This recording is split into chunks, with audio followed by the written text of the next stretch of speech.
Hello दोस्तों, इंटेलेक्टो.इन के इस यूट्यूब प्लेटफॉर्म पर आपका स्वागत है और मैं आशा करता हूं कि आप सभी लोग बहुत ही अच्छे होंगे और लगातार अपनी तैयारी को बहुत ही अच्छी तरीके से कर रहे होंगे।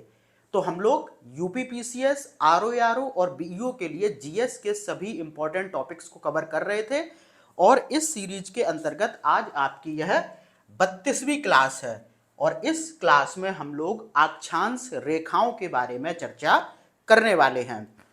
तो जब भी आप यूपीपीसीएस या फिर इससे संबंधित कोई भी परीक्षा के विगत वर्षों के प्रश्न पत्रों को उठाकर देखेंगे तो आप पाएंगे कि बहुत से क्वेश्चन अक्षांश और देशांतर रेखाओं को आधार बनाकर पूछे गए हैं। और यहाँ पर जो प्रश्न है वो कोई एक फिक्स पैटर्न पर नहीं पूछा जाता है, बल्कि यहाँ से कैसा भी प्रश्न आपको देखने को मिल सकता है। ठीक है, तो यहाँ पर आज हम लोग अक्षांश रेखाओं को कवर करेंगे और इससे अगली वीडियो में हम लोग देशांतर रेखाओं को कवर करेंगे। ठीक है, तो सबसे पहले यहां पर हम लोग देखेंगे कि आखिर अक्षांश रेखाएं होती क्या हैं। ठीक है, तो सबसे पहले मैं आपको थोड़ा सा ग्लोब पर ले चलता हूं, वहां पर आपको चीजें अच्छी तरीके से समझ में आएंगी। ग्लोब पर दो तरीके की रेखाएं होती हैं, एक होती हैं क्षैतिज रेखाएं, एक होती हैं लंबवत यानी कि हॉरिजॉन्टल और वर्टिकल। तो जो हॉरिजॉन्टल यानी कि ग्लोब पर जो क्षैतिज रेखाएं होती हैं उन्हीं को हम लोग अक्षांश रेखाएं कहते हैं। ठीक है, और अक्षांश रेखाओं की जो संख्या है वो ग्लोब पर अगर हम लोग टोटल देखें तो वो है 181 और इसमें से कुछ ऐसी अक्षांश रेखाएं हैं जो कि आपकी परीक्षा की दृष्टि से बहुत ही इंपॉर्टेंट हैं, जैसे कि भूमध्य रेखा, कर्क रेखा, मकर रेखा। उधर ऊपर आप बढ़ेंगे तो आर्कटिक वृत्त, नीचे आएंगे तो अंटार्कटिक वृत्त, और जो 90 डिग्री उत्तरी अक्षांश या फिर आप उसको कह लें उत्तरी ध्रुव, या फिर 90 डिग्री दक्षिणी अक्षांश या फिर आप उसको कह लें दक्षिणी ध्रुव। तो ये जो अक्षांश रेखाएं होती हैं आपकी परीक्षा की दृष्टि से बहुत इंपॉर्टेंट हैं। इन पर आधारित या फिर इनके कॉन्सेप्ट को बेस बनाकर बहुत से प्रश्न विभिन्न टॉपिक में पूछे गए हैं। ऐसा नहीं है कि ये कोई एक पर्टिकुलर टॉपिक है, इनको आधार बनाकर अलग अलग टॉपिक्स के प्रश्नों को यहां से जोड़कर पूछा जाता है। तो इनकी समझ आपको बहुत जरूरी है। तो सबसे पहले मैं आपको एक कॉन्सेप्ट के माध्यम से यहां सारी चीजें समझाना चाहूंगा। इसको आप ग्लोब मान के चलिए, और जैसा कि मैंने आपको बताया कि जो इस तरीके की क्षैतिज रेखाएं होती हैं उनको ही हम क्या कहते हैं, उनको कहते हैं अक्षांश रेखा। ठीक है, अब अगर हम लोग कुछ प्रमुख अक्षांश रेखाओं की बात करें तो उनमें सबसे पहले यहां पर होता है 0 डिग्री अक्षांश, जिसे कि आप भूमध्य रेखा कहते हैं। ठीक है, भूमध्य रेखा या फिर इसको विषुवत व्रत भी कहा जाता है। ठीक है, 0 डिग्री अक्षांश जो होता है वह पूरी पृथ्वी को दो बराबर भागों में बांटती है। इधर हो जाता है आपका उत्तरी गोलार्ध और इधर आपका हो जाता है दक्षिणी गोलार्ध। ठीक है, यानी कि ये जो पूरा क्षेत्र हो गया ये आपका हो गया उत्तरी गोलार्ध और ये जो पूरा क्षेत्र हो गया ये हो गया दक्षिणी गोलार्ध। और जो 0 डिग्री अक्षांश या फिर जो भूमध्य रेखा होती है या जो विषुवत रेखा होती है वो पूरी पृथ्वी को दो बराबर भागों में बांटती है। ठीक है, फिर एक इंपॉर्टेंट रेखा होती है यहां पर जिसकी स्थिति होती है 23.5 डिग्री उत्तर में। तो जो 23.5 डिग्री उत्तरी अक्षांश होता है उसे हम लोग कर्क रेखा कहते हैं। ठीक है। और जो 23.5 डिग्री दक्षिणी अक्षांश होता है यहाँ पर, ठीक है, उसे हम क्या कहते हैं? 23.5 डिग्री जो दक्षिणी अक्षांश होता है उसे हम लोग बोलते हैं मकर रेखा। ठीक है। उसके बाद एक इंपॉर्टेंट अक्षांश यहां पर होता है जो कि होता है 66.5 डिग्री उत्तरी अक्षांश। इसको हम लोग बोलते हैं आर्कटिक व्रत। ठीक है। और वही सेम होता है दक्षिणी गोलार्ध में, यहां पर 66.5 डिग्री दक्षिणी अक्षांश जो होता है उसे हम लोग बोलते हैं अंटार्कटिक व्रत। ठीक है। तो ये ग्लोब पर कुछ प्रमुख अक्षांश रेखाएं हैं जिनका कि हम एक एक करके अध्ययन करने वाले हैं। ठीक है। तो मैं फिर से रिपीट कर देता हूं, ये एक ऐसा टॉपिक है, मैं समझता हूं आप में से बहुत से लोग हमेशा कंफ्यूज रहते हैं। तो ये आपका हो गया 0 डिग्री अक्षांश जिसे कि भूमध्य रेखा या फिर विषुवत रेखा कहते हैं। ये जो अक्षांश है यानी 0 डिग्री, ये पूरे ग्लोब को 2 बराबर भागों में बांटता है। इसके उत्तर वाले क्षेत्र को उत्तरी गोलार्ध और दक्षिण वाले क्षेत्र को दक्षिणी गोलार्ध कहते हैं। ठीक है।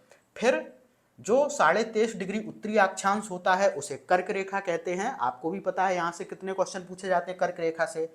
और जो 23.5 डिग्री दक्षिणी अक्षांश होता है उसे बोलते हैं मकर रेखा।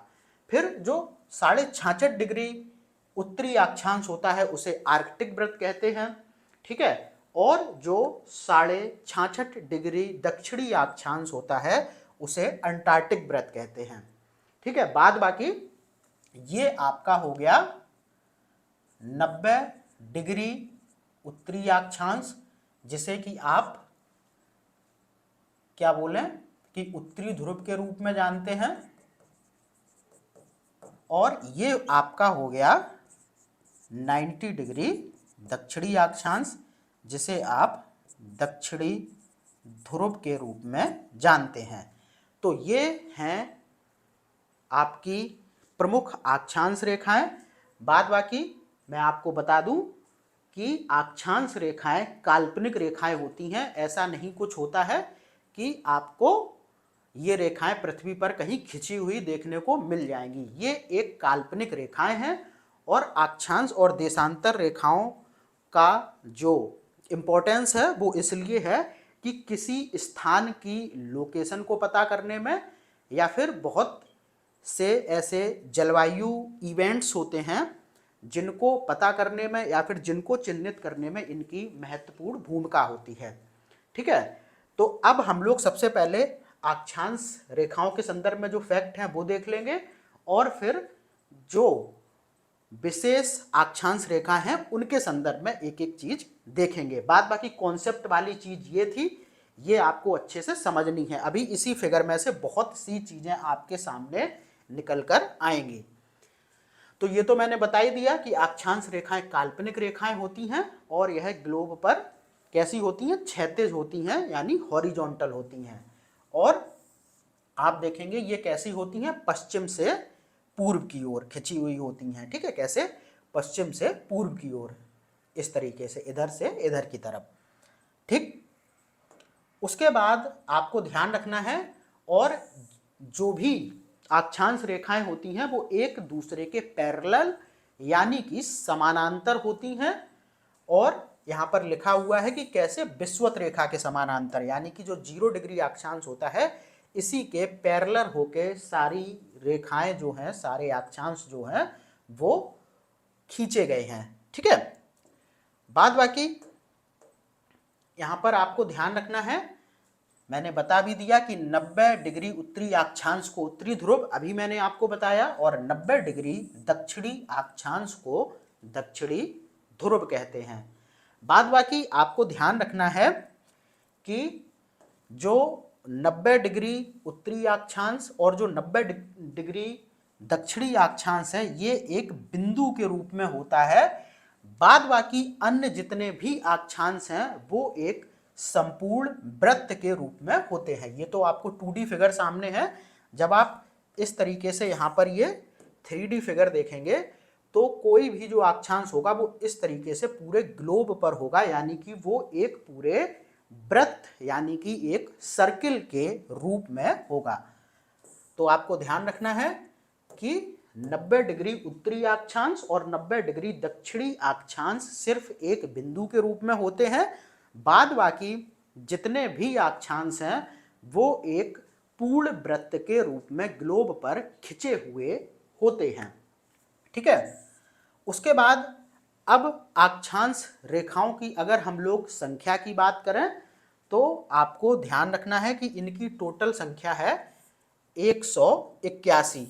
181 में क्या होता है कि हम लोग जो 90 डिग्री उत्तरी अक्षांश है और जो 90 डिग्री दक्षिणी अक्षांश है उसको भी काउंट करते हैं। मैं आपको बता दूं, ये हो गया आपका 0 डिग्री।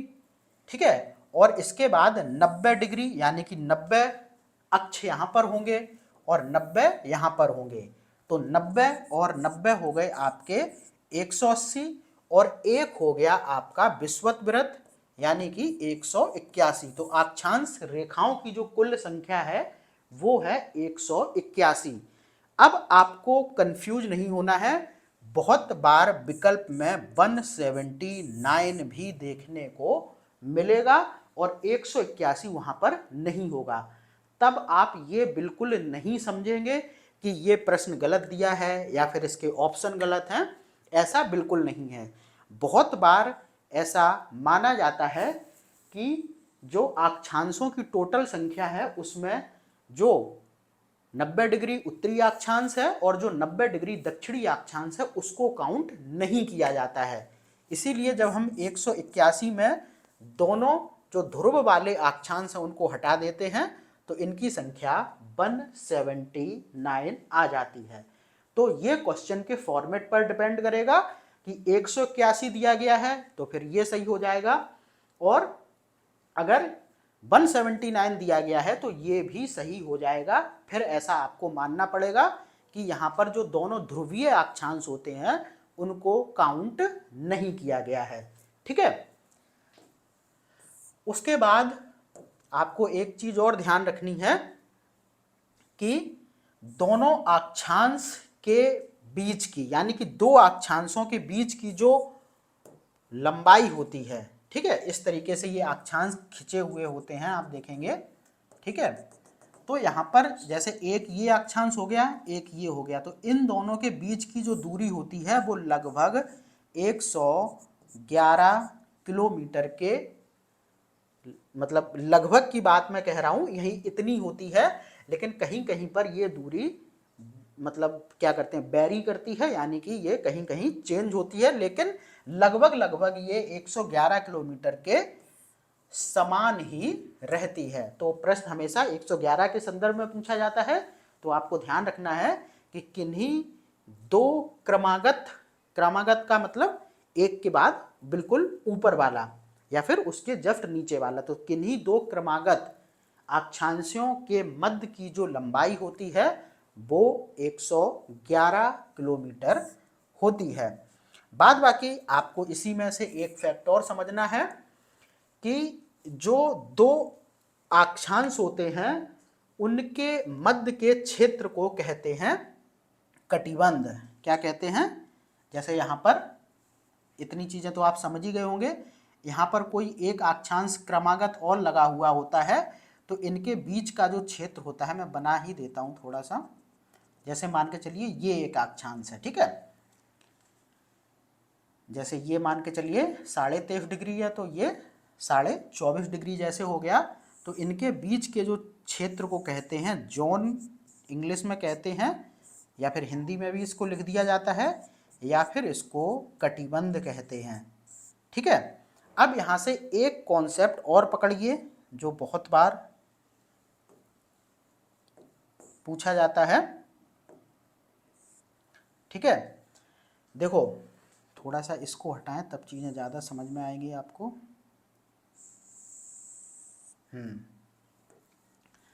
देखो दो अक्षांशों के मध्य के जो क्षेत्र है उसे क्या कहते हैं, कटिबंध कहते हैं या फिर जोन कहते हैं। अब यहाँ पर एक चीज समझने वाली है, आप लोग हमेशा ग्लोब पर इस चीज को समझने में कंफ्यूजन में रहते हो कि उष्ण कटिबंध कहाँ पर है, शीत कटिबंध कहाँ पर है, शीतोष्ण कटिबंध कहाँ पर है। तो आपको थोड़ा सा ध्यान देने की जरूरत है, आप सारी चीजें समझ जाएंगे। देखो, मकर रेखा से कर्क रेखा तक के क्षेत्र को, यानी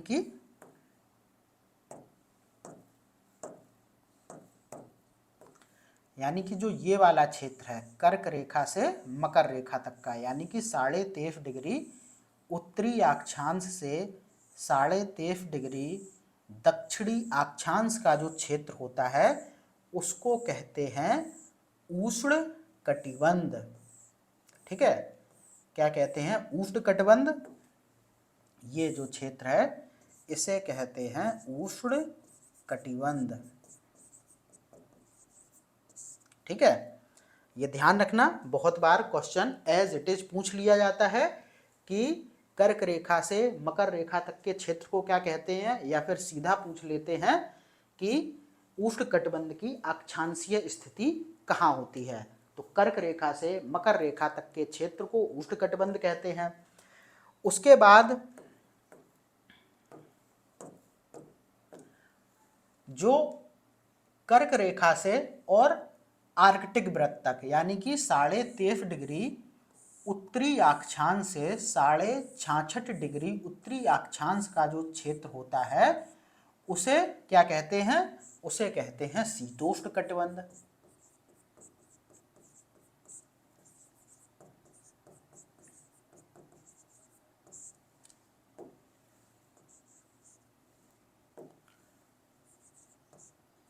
ठीक है, कर्क रेखा से आर्कटिक वृत्त तक के क्षेत्र को हम लोग कहते हैं शीतोष्ण कटिबंध।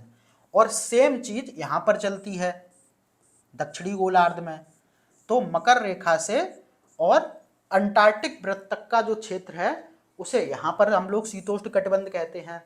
उसके बाद आप देखेंगे आर्कटिक वृत्त से और 90 डिग्री यानी कि उत्तरी ध्रुव तक। ठीक है, इसको मैं दूसरे कलर से डिनोट कर देता हूं। तो जो ये वाला क्षेत्र है यानी कि 66.5 डिग्री उत्तरी अक्षांश से 90 डिग्री उत्तरी अक्षांश तक के क्षेत्र को हम लोग कहते हैं शीत कटिबंध।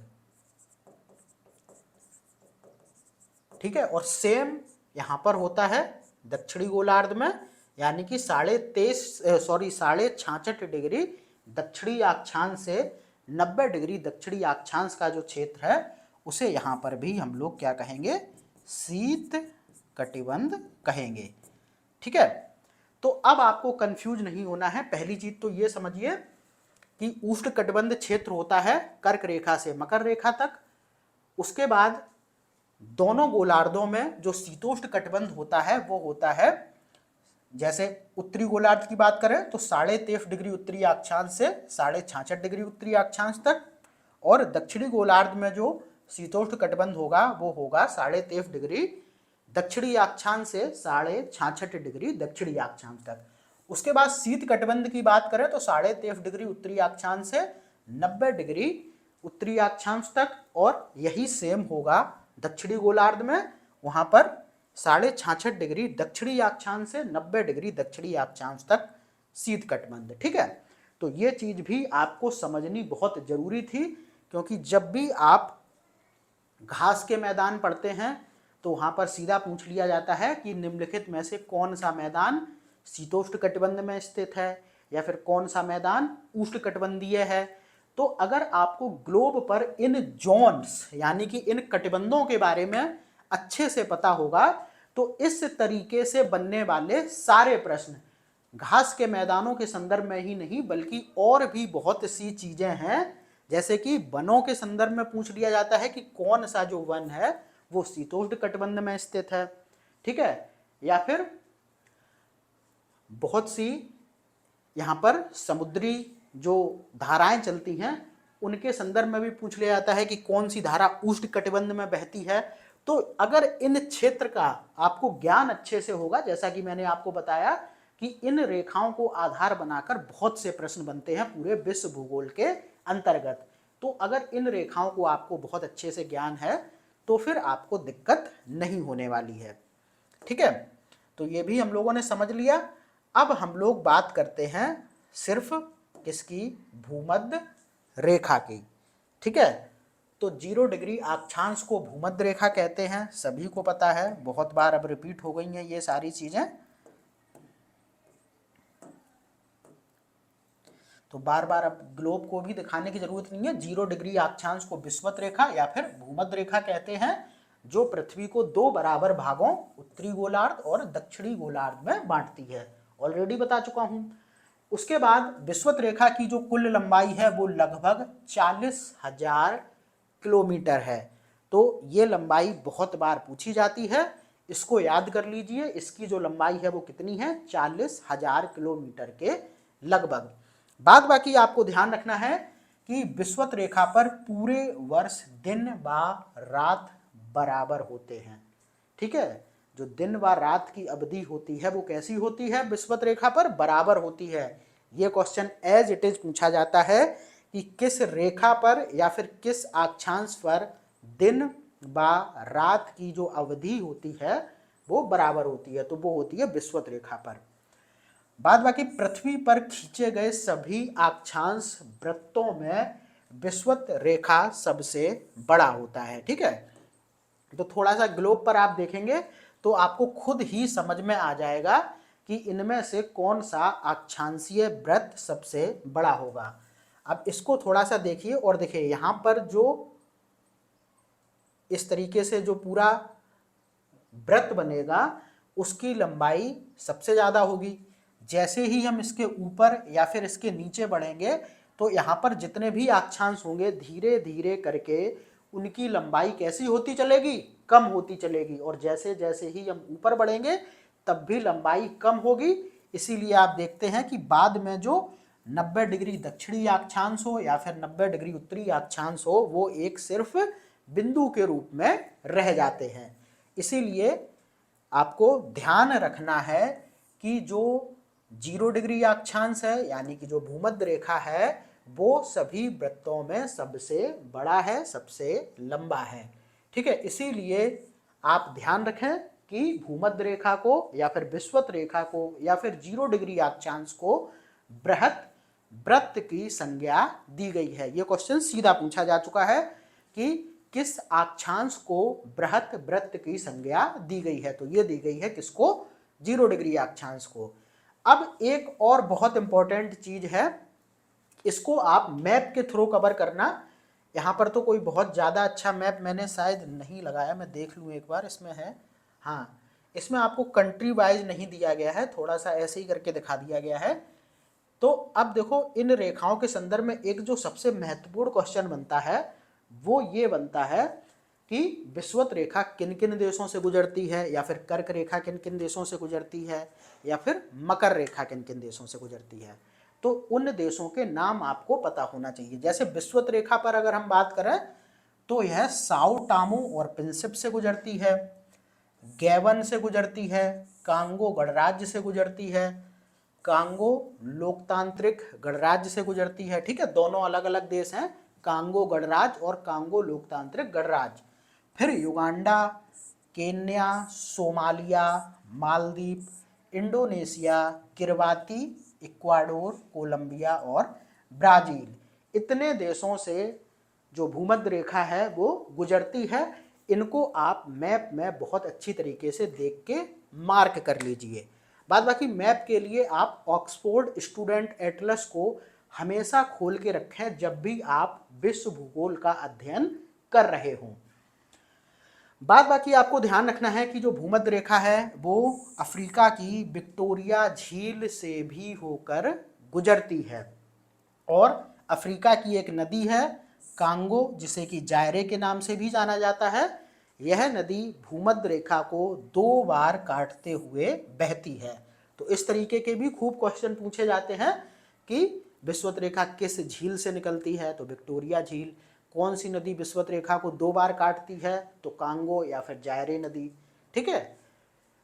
बाद बाकी विषुवत रेखा पर शीत ऋतु का अभाव पाया जाता है। अब आपको मैं बता दूं कि जो ये वाला क्षेत्र होता है विषुवत रेखा वाला, यहाँ का मौसम आप थोड़ा सा समझने का प्रयास करें तो यहाँ पर मौसम हमेशा ऐसा रहता है जैसा अभी थोड़े दिन पहले अपने यहाँ था, बिल्कुल उमस भरा। जैसे ही थोड़ी सी गर्मी बढ़ी तुरंत बारिश हो गई, फिर बारिश हो गई, जैसे ही उमस बढ़ी गर्मी बढ़ी फिर बारिश हो गई। तो यहाँ पर क्या होता है कि 0 डिग्री अक्षांश पर ठंड बिल्कुल नहीं होती है और यहाँ पर उमस भरा हुआ मौसम रहता है। इसीलिए यहाँ पर आप देखेंगे कि कैसे विषुवत रेखीय वन जो होते हैं वो हमेशा कैसे पाए जाते हैं, सदाबहार वन। ठीक है, क्योंकि यहाँ पर हमेशा वर्षा होती रहती है। ठीक है, तो उमस भरा मौसम रहता है, बहुत ज़्यादा कीट पतंगे और घने वन यहाँ पर आपको देखने को मिलेंगे। एकदम से बारिश होती है, बहुत हद तक यहाँ पर हमेशा बारिश ही चलती रहती है, क्योंकि जो सदाबहार वन होते हैं वो 200 सेंटीमीटर बारिश में ही कहीं पर उगते हैं। तो यहाँ पर हमेशा 200 सेंटीमीटर से ज़्यादा की बारिश दर्ज की जाती है और मौसम कैसा होता है, हमेशा उमस वाला होता है। और यहाँ पर जो विषुवत रेखीय वन होते हैं वो कैसे होते हैं, सदाबहार होते हैं। ठीक है, यानी कि वो कभी भी अपनी पत्तियां नहीं गिराते हैं। ठीक है, बाद बाकी आपको एक चीज और ध्यान रखनी है कि भूमध्य रेखा पर जो ग्रेविटेशनल फोर्स होता है, यानी कि जो गुरुत्वाकर्षण बल होता है, उसका मान न्यूनतम होता है। ये क्वेश्चन बहुत बार पूछा जाता है। और जैसे जैसे हम ध्रुवों की ओर बढ़ते हैं तो ग्रेविटेशनल फोर्स यानी कि गुरुत्वाकर्षण बल का मान बढ़ता जाता है और ध्रुवों पर यह सर्वाधिक होता है। ठीक है, तो यहाँ पर देखें अगर हम लोग तो जो ये 0 डिग्री अक्षांश है, यहाँ पर गुरुत्वाकर्षण बल का जो मान होता है वो न्यूनतम होता है। और जैसे जैसे हम लोग इस तरीके से बढ़ेंगे तो गुरुत्वाकर्षण बल का जो मान होता है वो भी धीरे धीरे कैसा होता जाएगा, वो भी बढ़ता जाएगा। और सर्वाधिक कहाँ पर होगा, सर्वाधिक होगा ध्रुवों पर। ठीक है, ये क्वेश्चन बहुत बार विभिन्न परीक्षाओं में पूछा जाता है, तो इसको ध्यान रखना। तो ये बात हो गई भूमध्य रेखा की। अब हम लोग बात करते हैं कर्क रेखा यानी कि 23.5 डिग्री उत्तरी अक्षांश की। तो 23.5 डिग्री उत्तरी अक्षांश को कर्क रेखा कहते हैं, सभी को पता है, अभी मैंने बहुत बार बताया। अब कर्क रेखा देखें तो कहाँ से गुजरती है, एक तो भारत से गुजरती है। आप सभी को पता होगा कि भारत के 8 राज्यों से होकर कर्क रेखा गुजरती है।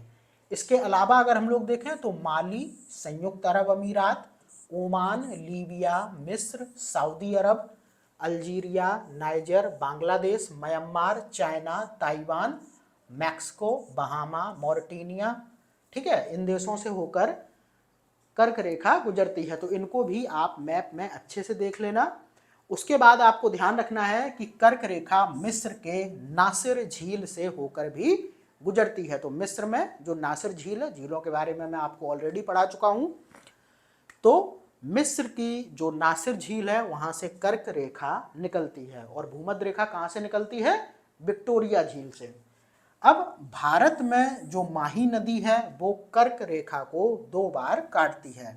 माही नदी कहां पर आप देखेंगे तो राजस्थान में बहती है और यह नदी कर्क रेखा को 2 बार काटती है। ठीक है, तो कंफ्यूज नहीं होना है, कर्क रेखा को 2 बार काटती है माही नदी और भूमध्य रेखा को 2 बार काटती है, या फिर भूमध्य रेखा को काट जो पार करके, या फिर उसके लिए शब्द होता है, कहें 2 बार काट के जो भी बहती है नदी वह है कांगो। तो भूमध्य रेखा से ध्यान रखना कांगो और कर्क रेखा से ध्यान रखना माही नदी, कंफ्यूज नहीं होना है। उसके बाद हम लोग बात करते हैं मकर रेखा की, यानी कि 23.5 डिग्री जो दक्षिणी अक्षांश है उसकी। इसको अगर हम लोग देखें तो यह Brazil, Paraguay, Argentina, Chile, Australia, Madagascar, Mozambique, दक्षिण अफ्रीका, बोत्सवाना और नामीबिया, तो ये इतने देशों से होकर गुजरती है। तुरंत इसको अपने जो आप मैप लेके बैठे हैं उनमें मार्क कर लीजिए। बाद बाकी जो लिम्पोपो नदी है अफ्रीका महाद्वीप की, वो मकर रेखा को 2 बार काटती है। तो लिम्पोपो नदी मकर रेखा को, माही नदी कर्क रेखा को और कोंगो नदी भूमध्य रेखा को। एक फैक्ट यहाँ पर और पकड़ने वाला है कि अफ्रीका महाद्वीप एकमात्र ऐसा महाद्वीप है जहां से कि भूमध्य रेखा, कर्क रेखा और मकर रेखा तीनों गुजरती हैं। बाद बाकी कोई भी ऐसा महाद्वीप नहीं है। ठीक है, उसके बाद हम लोग थोड़ी सी बात कर लेते हैं आर्कटिक व्रत की, यानी कि 66.5 डिग्री जो उत्तरी अक्षांश है उसकी। तो इस व्रत को अगर हम लोग देखें तो यह कहाँ से गुजरता है? कनाडा, ग्रीनलैंड, रूस, संयुक्त राज्य अमेरिका का जो अलास्का वाला क्षेत्र है, नॉर्वे, स्वीडन, फिनलैंड।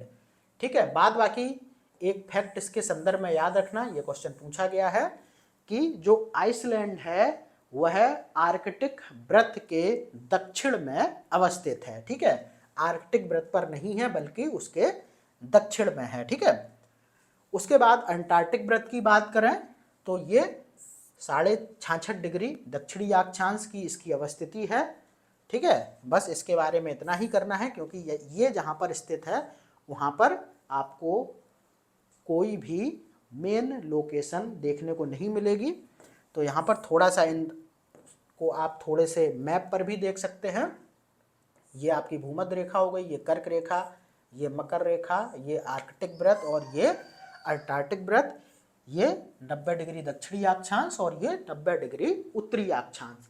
यहाँ पर आप देखेंगे जो ये अफ्रीका महाद्वीप है, यहाँ से तीनों रेखाएं निकल रही हैं, कर्क भूमध्य रेखा और मकर रेखा। बाद बाकी ये रहा आपका आर्कटिक व्रत, देखिए पूरा बिल्कुल ऊपर, ये जो अलास्का वाला क्षेत्र हो गया और ये फिनलैंड, नॉर्वे जो भी आते हैं वो ये हो गए। ठीक है, उसके बाद तो ये सारी चीज़ें हो गई। ये हो गया आपका अंटार्कटिक व्रत। यहाँ पर मैंने बताया कि कोई मेन लोकेशन है नहीं, तो यहाँ पर तो हम लोग देखते नहीं है कि ये किस किस देश या फिर कहाँ से गुजरी, क्योंकि यहाँ पर कुछ है ही नहीं।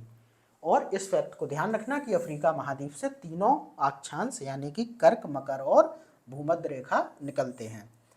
तो ये सारी बात हो गई आपके प्रमुख अक्षांशों की। बाद बाकी थोड़ा सा हम लोग बात कर लेते हैं 30 डिग्री से 35 डिग्री के मध्य जो आपके उत्तरी और दक्षिणी अक्षांश हैं, इनको अश्व अक्षांश कहा जाता है। ठीक है, यहाँ पर 30 डिग्री से 35 डिग्री के मध्य जो अक्षांश हैं यहाँ पर और यहाँ पर भी, इनको क्या कहा जाता है? इनको अश्व अक्षांश कहा जाता है। ये जो 2 पेटियां हैं इनको अश्व अक्षांश कहा जाता है। क्यों कहा जाता है? इनके पीछे एक कहानी है, और कहानी ये है कि जब प्राचीन समय में घोड़े से लदे हुए जो जहाज हैं वो इन अक्षांश की पेटियों के मध्य जब ट्रेवल करते थे तो इस पेटी में हवा जो होती थी वो कभी बिल्कुल शांत होती थी या फिर कभी बिल्कुल अनिश्चित दिशा में बहती थी या फिर अनियंत्रित होती थी। तो उन सबके बचाव के लिए, जहाज का संचालन अच्छे से हो सके, तो कुछ घोड़ों को निकालकर समुद्र में फेंक दिया जाता था। और इसी कहानी के चलते इन अक्षांश को अश्व अक्षांश कहा जाता है। ठीक है, तो ये क्वेश्चन यूपीपीसीएस बहुत बार पूछता है कि अश्व अक्षांश की पेटी कहाँ पर है? तो 30 डिग्री से 35 डिग्री जो उत्तरी अक्षांश और दक्षिणी अक्षांश में जो क्षेत्र है उन दोनों को ही अश्व अक्षांश कहते हैं। ये जो पेटी है इन्हीं को कहते हैं अश्व अक्षांश। ठीक है, ये भी फैक्ट कवर हो गया। तो इस तरीके से अक्षांश रेखाओं का जो टॉपिक था वो कवर हो गया। बाद बाकी आपको मेन कॉन्सेप्ट ज़्यादा समझने की ज़रूरत है, बाद बाकी तो सब फैक्ट थे। तो जो ये मैंने समझाया इसको अच्छे से समझ लेना, इसकी मदद से बहुत से क्वेश्चन सॉल्व होने वाले हैं। तो ठीक है, आप वीडियो को पूरा देखिए, चैनल को सब्सक्राइब कीजिए और वीडियो को थोड़ा शेयर भी किया कीजिए। और मैं मिलता हूँ आपसे अगली वीडियो में, तब तक के लिए धन्यवाद।